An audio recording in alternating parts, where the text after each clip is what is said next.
So because his team is emotionally always charged, but Mike Tomlin's teams aren't all buttoned up, and an offense is about efficiency and choreography, and I never feel like they're really achieved to the level they should offensively. They have Big Ben, 2 Pro Bowlers offensive line, Antonio Brown, Le'Veon Bell, and they were 10th in points this year.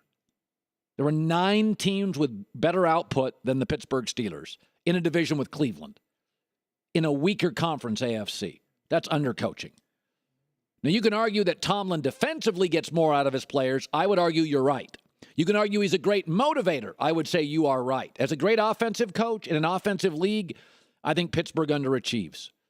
Best receiver in the game, arguably. Best running back in the game, arguably. One of the best offensive lines, 2 Pro Bowlers. Big Ben, 10th in scoring, 14th in rushing yards. Not good enough. The other thing after the game, Antonio Brown was on Facebook Live, talking about stuff, 17-minute rant, and you could overhear Mike Tomlin calling the Patriots, a-holes, and they had an extra day and a half to prepare. That's a bunch of baloney. If New England, okay, let me lay this out for you. The advantage in New England and Pittsburgh is all for Pittsburgh. Pittsburgh knew a week ago New England was beating Houston. You could have been scouting only New England for the last week. New England had to wait and watch Kansas City hosting Pittsburgh, a game where they probably felt, we got to watch the game and see who wins before we start prep. Advantage Steelers. If Pittsburgh has their stuff all buttoned up, they should have been scouting New England a week ago.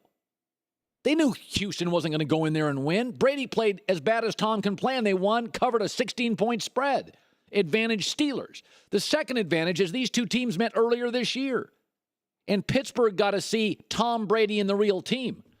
New England only got to see Landry Jones, so that game's worthless on tape. All the advantages go to Pittsburgh for this game. They're the underdog, and they're a 6-point underdog, so they can play with a big chip on their shoulder.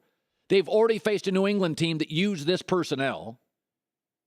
And Pittsburgh should have a weak advantage in preparation, knowing that New England at home was going to beat a quarterbackless Houston Texans team. Huge advantage for Pittsburgh. Huge advantage for Pittsburgh. I get Pittsburgh with extra prep time plus 6 points as a better, that's a lot of points. That is a lot of points against the defense, as I told you, for New England, that's just overvalued. As a better, I love Pittsburgh plus 6. I mean, unless they just don't know what the hell they're doing, they've already got tape on this team they played them, and they had a week extra to prepare knowing they would beat Houston. Huge advantage for the Steelers. Huge. New England had to sit and wait and watch that game, so got no extra prep time.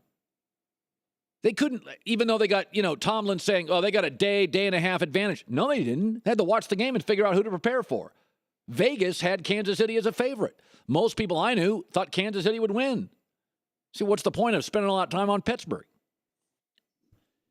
Now, Atlanta, Green Bay is going to be really interesting to me. Because, remember, Green Bay had some advantages in this game. They've been in a playoff fight for 6 weeks. Dallas had essentially a month of no urgency. Dallas has a rookie quarterback. Dallas has an offensive-leaning coaching staff. Very good offensive staff. All the strengths of Dallas are on the offensive side. Now it changes for the Packers. Atlanta is a completely different matchup. Green Bay struggled to cover Dallas receivers. Atlanta's are better. Dallas was ice cold in the first half. Hadn't played a big game in a month. Atlanta has. Dallas's staff, offensive-leaning. Atlanta's staff, defensive-leaning. Dallas had no elite pass rusher. Atlanta does, Vic Beasley. So this is a different challenge. Atlanta matches up better with Green Bay than Dallas does. I really like Green Bay in the points. I said that it's a go-either-way game, but there's a lot of advantages for Green Bay. They are going to come into this game, and they are in playoff mode. You cannot take a month off in this league and expect to pop. I mean, New England took a week off with Belichick and Brady. They were rusty. So, listen, when I look at these lines this morning, Pittsburgh plus 6, wow. When you know that staff and that organization, has had 2 weeks to prepare for New England and has already played Brady twice. That's a big advantage for Pittsburgh. Big advantage. Green Bay, Atlanta. Atlanta's a tough matchup for Green Bay. Atlanta's a tough matchup. Veteran quarterback, defensive staff, real pass rusher, super fast defense, tremendous offensive weapons. I mean, tremendous. Atlanta is loaded everywhere. One receiver, two receiver, both backs. For the record, they went out and acquired Alex Mack, the center. He's a beast. So that offensive line may not be the Cowboys. It's good. They have shored up that offensive line in Atlanta. It's a solid offensive line. May not be top 5, but it's solid. So I don't want to hear about Pittsburgh has any disadvantage. I don't want to hear anything about Pittsburgh's got a disadvantage against New England. Good God.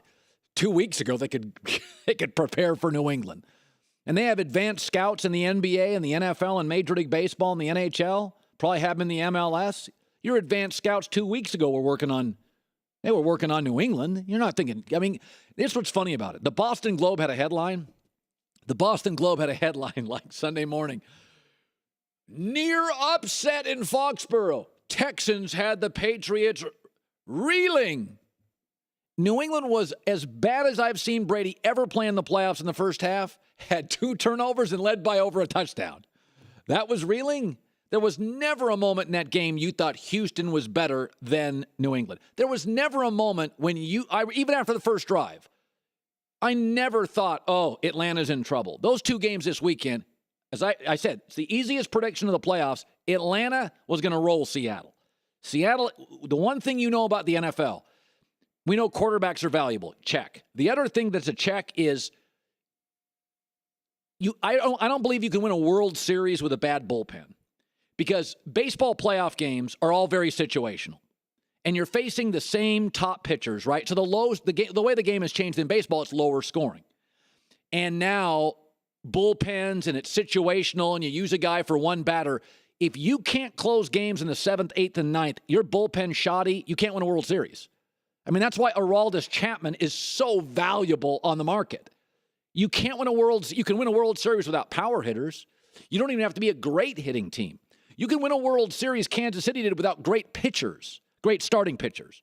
You can't have a bad O-line like a bullpen in baseball. You can't have a bad O-line and win a Super Bowl. You can't. Green Bay's offensive line from a pass protection is terrific.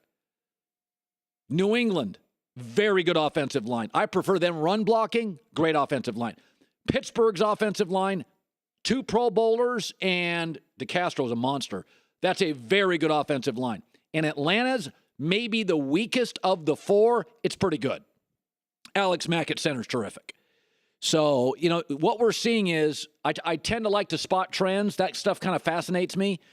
One of the things I've been on for the last 4 or 5 years, with the new collective bargaining agreement, offensive line play to me has never been worse.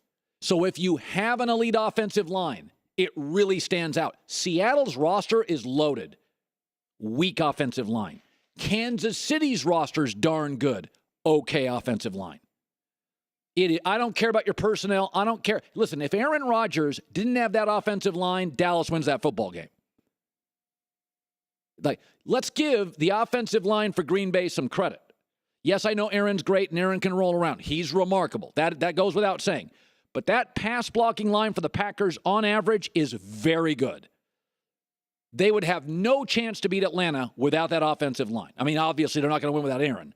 But if Aaron is good as he is, when Aaron has struggled, it's generally because Aaron doesn't have any time.